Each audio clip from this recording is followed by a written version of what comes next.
From our State House studio in Montgomery, I'm Todd Stacy. Welcome to Capitol Journal. Today was the 14th day of the Alabama Legislature's 2025 regular session. We'll start our coverage in the House of Representatives, where it was tax cut day in the lower chamber. A series of 4 tax cut bills came to the House floor that altogether would amount to about $194 million in tax cuts. Let's take a look at what these bills do. House Bill 386 would accelerate the removal of the state sales tax on groceries. You may remember that the legislature enacted a plan to gradually reduce the grocery sales tax, but it required certain revenue levels. This bill would take that second penny off the state sales tax on groceries right away. House Bill 387 would allow local governments to reduce or remove their own sales taxes on groceries. House Bill 388 would double the state's exemption for withdrawals from defined contribution retirement plans. Essentially, that means Alabamians over 65 could withdraw more money from their retirement accounts without paying income tax. And House Bill 389 would increase the income floor and the amount of the optional standard deduction. Each of these bills is sponsored by State Representative Danny Garrett, who said House Republicans have been working to find ways to offer targeted tax cuts for Alabamians. The first bill was to accelerate the additional 25% reduction in the grocery tax. We had previously reduced it 25%. This 25% brings that grocery tax cut to 50%, takes the state tax rate from 4 cents to 2 cents. And that was the additional 25% that we passed today was initially going to take place when the revenue grew 3.5%. And that did not happen last year or this year, probably not next year. So we went ahead and accelerated that so that grocery tax reduction goes into effect September the 1st. And then kind of alongside that, we removed the prohibition for local governments to reduce that grocery tax. Previously, in the legislation for a couple of years ago, we limited their ability to reduce their taxes 25%, but only if their revenue grew 2%. We've removed that and basically given the local government's ability to reduce taxes on groceries however they want, however much they want to, and whenever they want to do. Those bills passed unanimously, and while all House members supported the new tax cut bills, some Democrats expressed disappointment that the package did not include a plan to make permanent the state's income tax cut on overtime. 2 years ago, the legislature enacted a bill that removed income taxes from overtime wages. While it was originally projected to cost the state about $30 million in revenue, the actual amount ended up being closer to $300 million. That law is set to expire in July unless lawmakers take action to renew it. But as House Speaker Nathaniel Ledbetter explained, these new tax cuts reach more Alabamians. Yeah, I think they were important. You know, we started last year removing the grocery tax, and we did another percent today, moved it through the House. That was a positive. You know, we gave the locals, the municipalities, the opportunity to decrease their tax, which they've always had the opportunity to raise it, but they didn't have the opportunity to decrease it. So that removes anything from them. And I know last year there's one of the, I think it was Hoover wanted to decrease one, and because of the state law couldn't. So this gives them the opportunity to do that. Certainly for senior citizens, the filing on state taxes, you know, we're moving it from $6,000 to $12,000. So that's per individual. If there's 2 in a household, that'd be a total of $24,000. Moving now to the Senate, where lawmakers debated a bill that would give a select group of inmates serving life sentences a second chance at liberty. Senate Bill 156, known as the Second Chance Bill, is sponsored by State Senator Will Barfoot and was championed by Governor Kay Ivey in her State of the State address. The measure would allow inmates sentenced to life without parole under the Habitual Felony Offender Act to petition for resentencing if their original crime would not carry that same punishment under today's laws. The bill faced opposition from some Republicans, with many arguing it could undermine sentencing laws. It initially failed on the Senate floor with a 16-16 tie vote. But after some behind-the-scenes negotiations, State Senator Jack Williams, who had previously voted no, moved to reconsider the bill. On a second vote, Senate Bill 156 passed 17-8 and now goes to the House. During the Senate debate, lawmakers raised concerns about repeat offenders and the potential strain on the courts, while Barfoot defended the bill as a fair and measured approach to sentencing reform. He was also asked about whether if some of the no votes from concerns that Republicans have making them look soft on crime. Is there an automatic, we've let you out early and you've reoffended, we put you in prison under the Habitual Felony Offender Act, and you have habitually felony offended again, is there an automatic go back to jail, or do we have to re-adjudicate this? I understand what we're trying to accomplish here. You're mentioning 200 or so. We don't really know how many there are. The only other concern I got is the courts. We are trying to keep, and we're establishing new courts already, and more are needed, and yet we're going to put this additional petition that's in there that we haven't had. So I have a concern about that too. I would just say, you know, the Alabama Policy Institute is a very conservative organization, came out with a letter of support saying that, you know, they applauded the governor and for, you know, pushing this bill and for me carrying the bill. So I don't think it's a soft on crime approach. Again, under current law, we let individuals with much more heinous offenses out under current standards today than we did those 150 to 200 individuals who were sitting in prison for life without the possibility of parole. A pair of election-related bills sparked some debate in the Senate today, as senators questioned how the state maintains its voter rolls and verifies voter residency. Senate Bill 142, sponsored by State Senator Wes Kitchens, would formally remove the Electronic Registration Information Center, or ERIC, as a resource for tracking voter address changes. Alabama already stopped using ERIC in January of 2023 under new Secretary of State Wes Allen, who instead launched the Alabama Voter Integrity Database, or AVID, to manage the state's voter rolls. Meanwhile, Senate Bill 158, also sponsored by Barfoot, would prohibit the use of state-issued foreign national driver's licenses as a valid form of identification for voting. The measure targets licenses issued to non-citizens, including immigrants who later become naturalized citizens. Democratic leader Senator Bobby Singleton voiced concerns over both measures, saying he wants more time to discuss their impact with the Secretary of State's office. After debate on the Senate floor, both bill sponsors agreed to carry the legislation over for further discussion at a later date. Here's what Singleton had to say about why he's pressing for more time to review the proposals.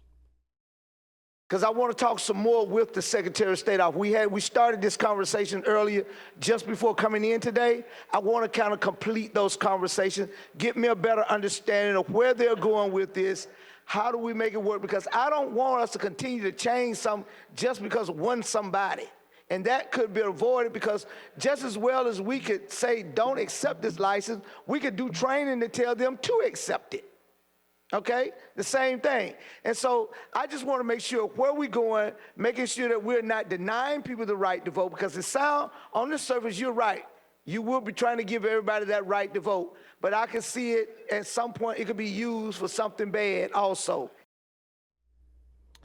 Today, the Senate, County, and Municipal Government Committee considered legislation regarding fines and fees with parking tickets.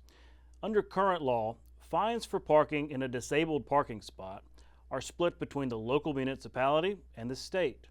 House Bill 134 from State Representative Reed Ingram would provide that the entire fine be paid to the agency employing the ticketing officer. He said that gives them the incentive for enforcing the law and actually issuing tickets. They've taken a deputy off of the street, taken the police officer off of the street, and so some of the municipalities and some of the counties are saying don't write a violation, so we're not getting anything to the general fund. So we're thinking that, you know, in Montgomery County, there hadn't been a violation on a handicap for 7 years that we went back. We checked for the city and the county, and there wasn't any violations written. And these people that are handicapped don't have a place to park. So it's a pay or play bill. Well, that's what he sold me on, is in 7 years they haven't issued a citation. They have virtually no incentive to issue a citation, and he's giving them an incentive. That bill passed committee and is now headed to the full Senate. Governor Kay Ivey today signed into law Senate Bill 67. This is the legislation that will revamp the governance structure at the Alabama Department of Veterans Affairs, making the commissioner a member of the cabinet and moving the board from administrative to advisory. It was born out of the dust-up last year that led to the removal of former VA Commissioner Kent Davis. And since that law went into effect immediately, Ivey took the opportunity to appoint Brigadier General Jeff Newton as the new Commissioner of Veterans Affairs. Newton had been serving as interim commissioner the last several months. Prior to this appointment, Newton had served as director of the Joint Staff at the Alabama National Guard and had a 41-year military career. A busy start back to the legislative session, and more to come tomorrow. When we come back, I'll sit down with Director of the Medical Cannabis Commission, John McMillan, to get the latest on where we are after the recent court ruling to restart their process. Stay with us. You can watch past episodes of Capital Journal online at video.aptv.org. Capital Journal episodes are also available on APTV's free mobile app. You can also connect with Capital Journal and link to past episodes on Capital Journal's Facebook page. And you can listen to past episodes of Capital Journal when you're driving or on the go with Capital Journal podcasts. Keep up with what's happening with Capital Journal.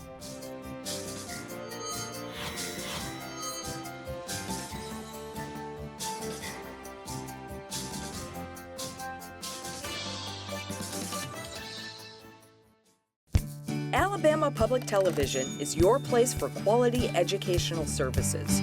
Free professional development for educators and child care providers. Access to free curriculum-aligned videos, lesson plans, and instructional resources with PBS Learning Media. And all the PBS Kids programs parents know and trust. Learn something new every day with Alabama Public Television. Visit us at aptv.org/education to learn more.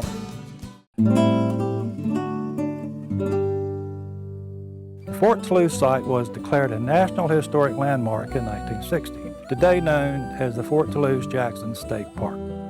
During the colonial period, Fort Toulouse acted as a commercial, religious, and diplomatic frontier outpost for the French from 1717 until 1763. It was one of a series of forts built by the French to protect their holdings in French colonial Louisiana from British infringement during the 18th century.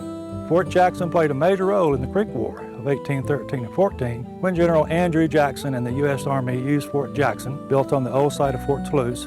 On August 9, 1814, after their defeat in the Battle of Horseshoe Bend, the Upper Creeks surrendered to the United States in the Treaty of Fort Jackson, effectively ending the Creek Wars.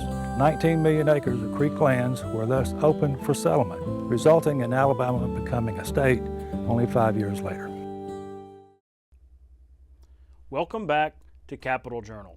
Joining me next is John McMillan, Director of the Alabama Medical Cannabis Commission.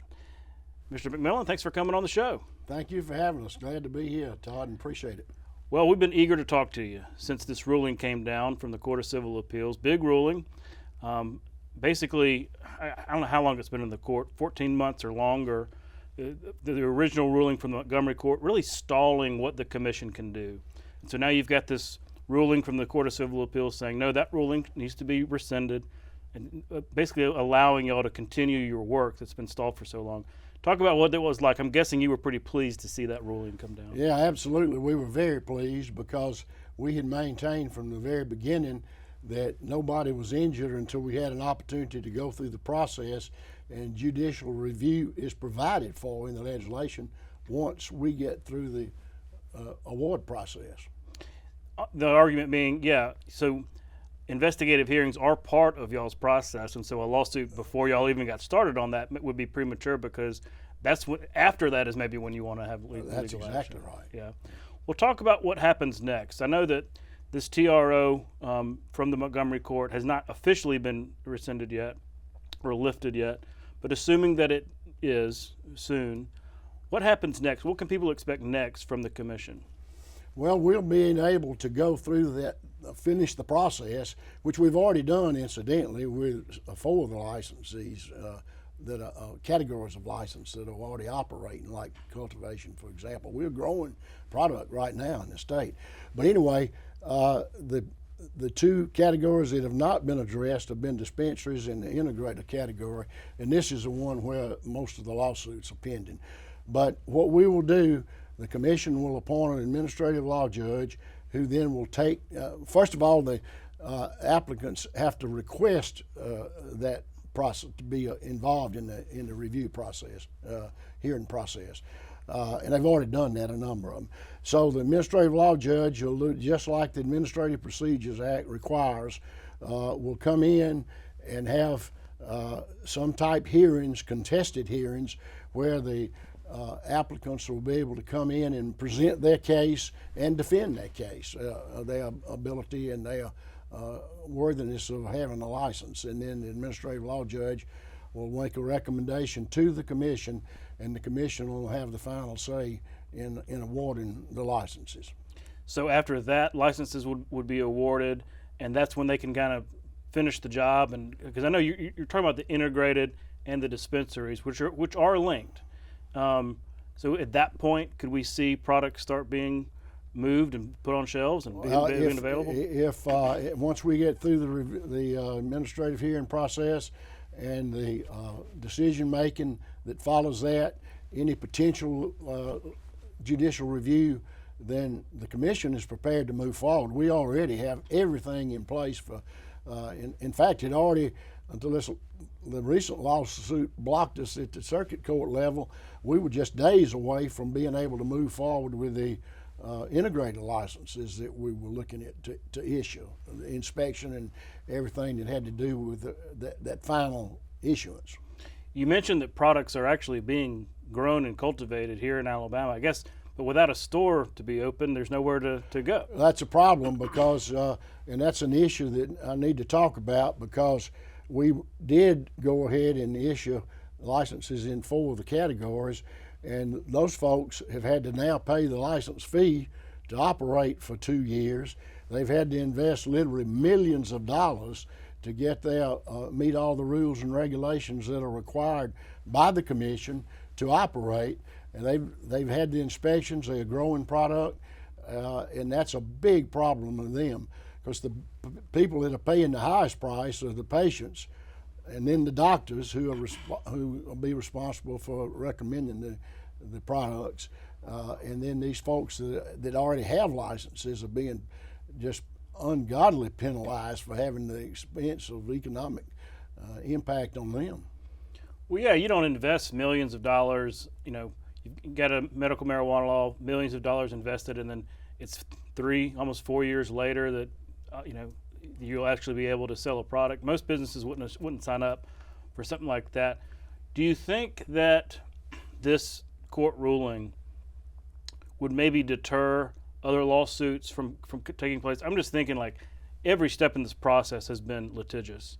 Do you think that maybe we've reached a point where, okay, we're on solid ground, where maybe we can see the light at the end of the tunnel? Maybe if there are lawsuits, they won't be so long and drawn out.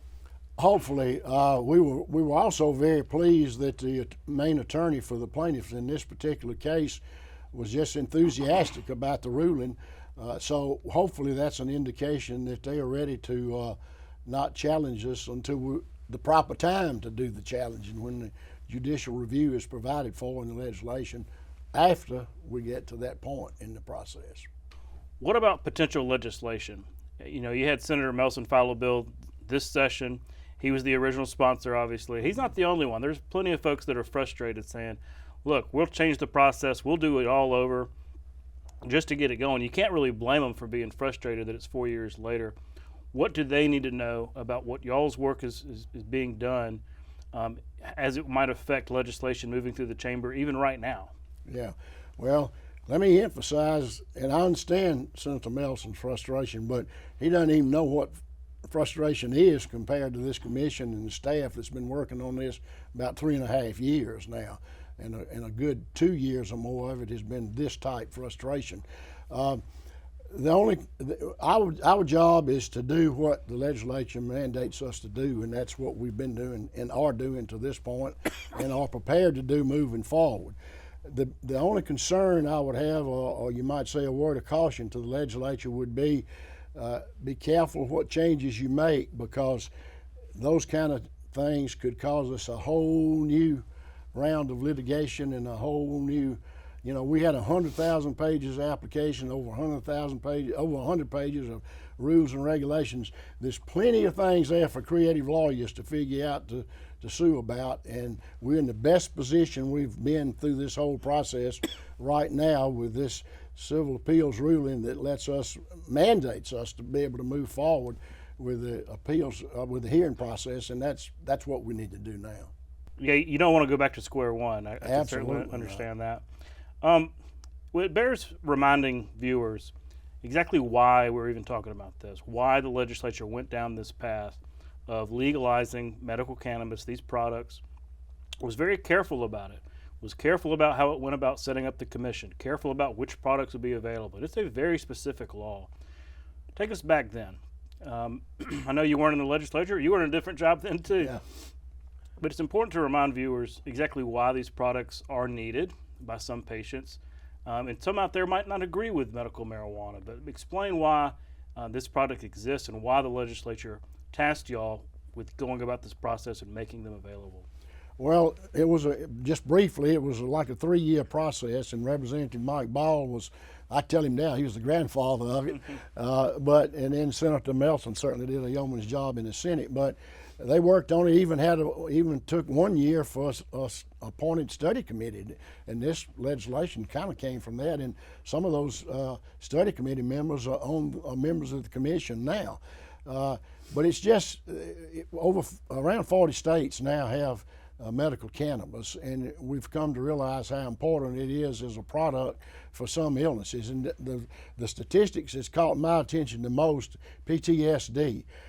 Since 9/11, there have been like 7,500 military personnel that have been killed in some type combat. Over 40,000 have committed suicide, and PTSD treatment seems to be one of the major things. So just that alone is enough. But chronic pain, the 15 different type of illnesses that the legislation in Alabama lets be addressed with the recommendation by doctors, and doctors have to certify the patient and all that. We're ready to go with all the information, all the computer systems, all the patient ID. Our medical association's been fantastic working with us to be ready for the doctors. They certify the doctors. So we're ready. We have been for like a year and a half, ready to go with this whole program, and it's just been held up by this legislation that has impaired our ability to move forward. Mm-hmm. Well, look, I hate to ask... Litigation, not legislation. Correct, yeah, that's true. There was only one bill that passed. Well, I hate to ask you to put a timeline on it, because it seems like every time you'd been here over the years, we'd say, hey, it's coming maybe next year. So maybe that's not fair, but just because that's the question everybody has is when might we see products on the shelves, prescriptions being written, patients having access to the products? Is there any kind of range that you could possibly give that might give us an insight into that? I'm going to give you an answer. And incidentally, that's the number one question we get on our website. Sure. The number one question we get wherever we go. The commission members get it wherever they go. But if this ends, this litigation, by the end of this year, we should be able to have medical cannabis available to patients that are certified by their physicians and have a recommended dosage. Okay, fingers crossed. Absolutely.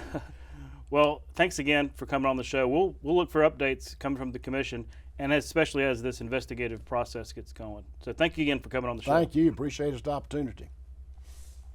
We'll be right back. You can watch past episodes of Capitol Journal online anytime at Alabama Public Television's website, aptv.org. Click on the Online Video tab on the main page. You can also connect with Capitol Journal and link to past episodes on Capitol Journal's Facebook page.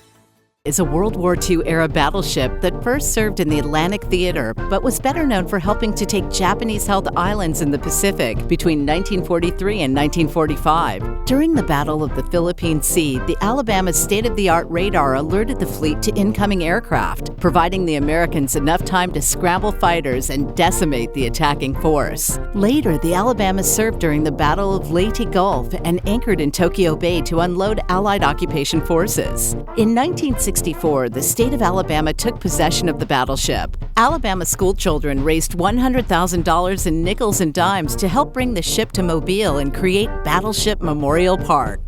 The park features the Alabama, the World War II-era submarine USS Drum, and an American military aircraft collection. Battleship Memorial Park is one of the state's most visited attractions. That's our show for tonight. Thanks for watching. We'll be back tomorrow night with more coverage of the Alabama legislature right here on Alabama Public Television. For our Capitol Journal team, I'm Todd Stacy. We'll see you next time.